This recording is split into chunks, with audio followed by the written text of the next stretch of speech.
Thanks for watching Mufti Nazim Kazmi Official.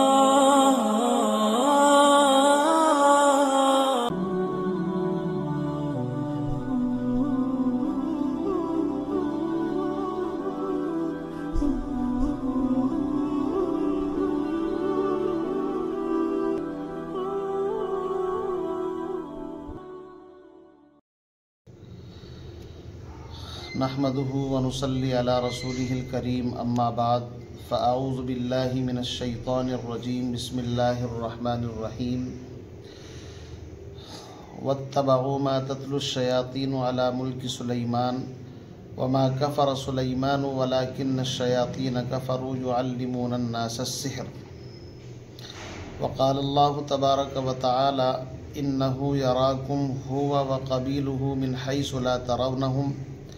إنا جعلنا الشياطين أولياء للذين لا يؤمنون وقال الله تبارك وتعالى إن الشيطان للإنسان عدو مبين صدق اللہ العظیم۔ انتہائی واجب الاحترام بزرگوں، دوستوں، بھائیوں اور عزیز طلبہ، آپ سب جانتے ہیں کہ انسان کے بڑے دشمن دو ہیں، ایک نفس ہے اور دوسرا شیطان۔ نفس انسان کے اندر کا دشمن ہے اور شیطان انسان کے باہر کا دشمن ہے۔ حدیث پاک کے اندر آتا ہے کہ شیطان انسان کی رگوں کے اندر خون کی طرح گردش کرتا ہے، دوڑتا ہے۔ یہ ایسی مخلوق ہے کہ جو ہمیں دکھائی نہیں دیتی۔ اللہ رب العزت قرآن پاک میں فرماتے ہیں انہو یراکم ہوا وقبیلہ من حیث لا ترونہم، یہ ایسی مخلوق ہے جو تمہیں تو دیکھ لیتی ہے لیکن تم ان کو نہیں دیکھ سکتے۔ اور یہ بات اظہر من الشمس ہے، آپ سب جانتے ہیں کہ انسان کی شیطان کے ساتھ ازلی اور ابدی اور قدیمی اور پرانی دشمنی ہے۔ سیدنا حضرت آدم علیہ نبینا علیہ السلام کو جنت سے نکلوانا، حضرت اماں حوا کو بہکانا، اور اس نے وہاں سے نکلنے کے بعد بھی اپنی دشمنی کا اعلان کیا لآتینہم من بین ایدیہم ومن خلفہم وعن ایمانہم وعن شمائلہم ولا تجد اکثرہم شاکرین، دائیں سے بائیں سے آگے سے پیچھے سے حملہ کرنے کا اس نے وعدہ کیا اور قسم بھی کھائی ہے۔ وہ تو اللہ رب العزت نے قرآن میں صاف فرما دیا ان عبادی لیس لک علیہم سلطان، کہ میرے نیک بندوں پر تیرا کوئی داؤ کوئی بس نہیں چلے گا۔ تو پتہ یہ چلا کہ شیطان گندے اور ناپاک بندے پر جلدی سے حملہ کر دیتا ہے، اور گندگی شیطان کو، جنات کو، اور خبیث قسم کے جو موذی جنات ہیں ان کو بہت عزیز اور پیاری ہے گندگی۔ اسی لیے پاک پیغمبر علیہ السلام نے ارشاد فرمایا کہ جب تم بیت الخلاء کے اندر جاؤ تو بایاں پیر رکھو اور داخل ہونے سے پہلے دعا پڑھو اللہم انی اعوذ بک من الخبث والخبائث، یا اللہ میں تیری پناہ میں آنا چاہتا ہوں خبیث اور موذی قسم کے شیاطین، جنات، مردوں سے اور عورتوں سے۔ اس دعا کے پڑھنے کی وجہ سے اللہ رب العزت انسان کی حفاظت فرما دیتے ہیں، اور خبیث قسم کے جو موذی جنات اور شیاطین ہیں ان کے اور انسان کے درمیان ایک آڑ، ایک پردہ حائل ہو جاتا ہے کہ جس سے شیاطین اس کو دیکھ نہیں سکتے۔ ورنہ اگر اس دعا کو نہ پڑھے تو شیاطین، جنات انسان کی شرمگاہ کے ساتھ کھیلتے ہیں، احادیث کے اندر آیا ہے۔ تو پتہ یہ چلا گندگی سے شیطان کو فطری محبت ہے، لہذا وہ انسان جو سالہ سال نہاتے نہیں ہیں، بال الوس جھلوس رکھتے ہیں اور ملنگ قسم کے ہیں، روڈوں کے آس پاس آپ کو چلتے پھرتے مل جاتے ہیں، نظر آتے ہیں، ایسے لوگوں کے پیچھے شیاطین کا پورا لاؤ لشکر ہوتا ہے۔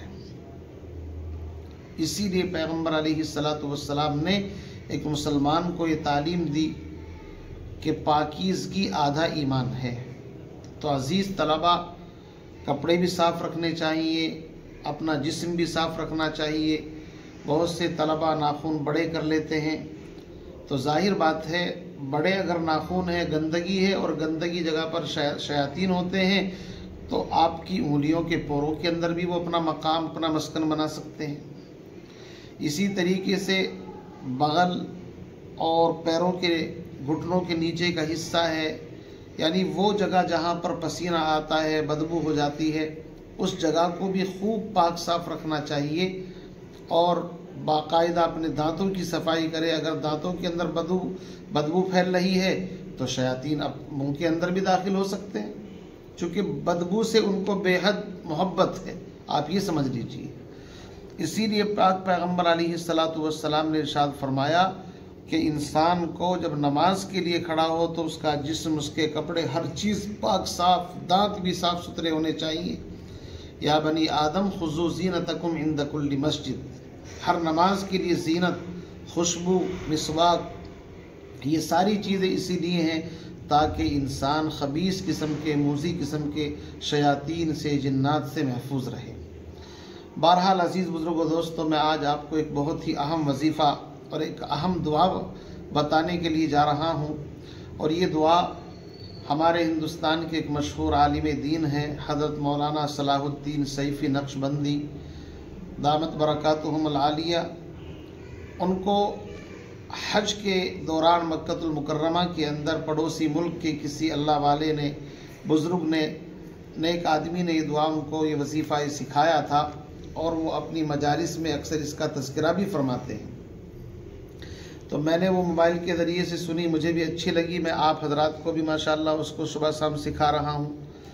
اور افادہ عام کی غرض سے میں چاہتا ہوں کہ اس کو جہاں تک بھی ہو سکے آج کی اس پرفتن دور کے اندر، چونکہ سحر، جادو اور یہ ساری چیزیں آپ دیکھ رہے ہیں کہ آج انسان کی پوزیشن یہ ہے کہ پیغمبر علیہ السلام کے زمانے سے جیسے بعد اور دوری ہوتی جا رہی ہے، انسان ایک الجھنوں کے اندر مبتلا ہوتا جا رہا ہے، چاروں طرف سے فتنوں کی یلغار ہے، تو انسان جتنا روشنی سے دور ہوگا اندھیرے کے اندر اتنا ہی وہ فتنوں کے اندر مبتلا ہوگا۔ شام کو انسان سوتا ہے، صبح اٹھتا ہے، 4-5 گھنٹے کی نیند لینے کے بعد بھی ایسا محسوس ہوتا ہے جیسے کسی نے اس کی پٹائی کر رکھی ہو۔ تو اسی لیے آتا ہے کہ جب انسان اپنا ان دعاؤں کا اہتمام کرتا ہے، وظیفوں کا اہتمام کرتا ہے، تو اللہ شیاطین سے، جنات سے، نظر بد سے حفاظت فرما دیتے ہیں۔ وہ دعا وظیفہ کیا ہے؟ اس دعا کی برکت سے انشاءاللہ شیاطین سے بھی حفاظت ہوگی، نظر بد سے حفاظت ہوگی، اور سب سے بڑے اس کے 3 فائدے ہیں۔ نمبر 1، جسمانی صحت، یعنی صحت اور تندرستی، ہر بیماری سے انشاءاللہ آپ کی حفاظت ہو جائے گی۔ ہر بیماری کے پیچھے اولاً شیاطین، ان کا عمل ہوتا ہے، پھر جسمانی بیماری ہو جاتی ہے۔ اسی لیے چاہے وہ کینسر ہو اور چاہے اور کوئی خطرناک بیماری ہو، اولاً شیاطین کا دخل ہوتا ہے۔ تو سب سے پہلے اس دعا کی برکت سے آپ کو صحت ملے گی، تمام جسمانی بیماریاں ختم، روحانی بیماریاں ختم۔ دوسرا یہ کہ اللہ تعالیٰ مالی مشکلات سے آپ کی حفاظت فرمائیں گے۔ آج قرضوں کے اندر دباؤ ہوا ہے، کاروباری الجھن، ڈپریشن، پریشانی ہے، اللہ اس سے حفاظت فرما دیں گے۔ اور تیسرا اہم فائدہ یہ ہے کہ آج رشتے ناتوں کی واٹ لگ چکی ہے، رشتے ناتوں کے اندر اتنا بگاڑ ہے تو شیطان رشتے ناتوں کو بھی توڑواتا ہے، چونکہ رشتے ناتوں کو جوڑنا یہ حدیث کا اہم حکم ہے، اور شیطان انسان کا دشمن ہے تو رشتے ناتے بھی توڑواتا ہے، بیمار بھی کرتا ہے انسان کو، مالی نقصان بھی پہنچاتا ہے۔ لہٰذا اس دعا کو، اس وظیفے کو آج کے زمانے کے اندر عام کریں، ہر بندہ اس وظیفے کو انشاءاللہ پڑھے، صبح فجر کی نماز کے بعد، شام کو مغرب کی نماز کے بعد، انشاءاللہ ہر قسم کے آسیب سے، سحر سے، جادو سے، جنات سے اللہ اس کی حفاظت فرما دیں گے۔ وہ وظیفہ اس طرح پڑھنا ہے، سب سے پہلے آپ تسمیہ یعنی بسم اللہ الرحمن الرحیم پڑھیں، اس کے بعد 1 مرتبہ درود شریف، درود ابراہیمی، یہ افضل ہے، نماز والا درود، اللہم صلی علی محمد وعلی آل محمد کما صلیت علی ابراہیم وعلی آل ابراہیم انک حمید مجید۔ اس کے بعد تعوذ اور تسمیہ دونوں پڑھیں، اعوذ باللہ من الشیطان الرجیم، بسم اللہ الرحمن الرحیم،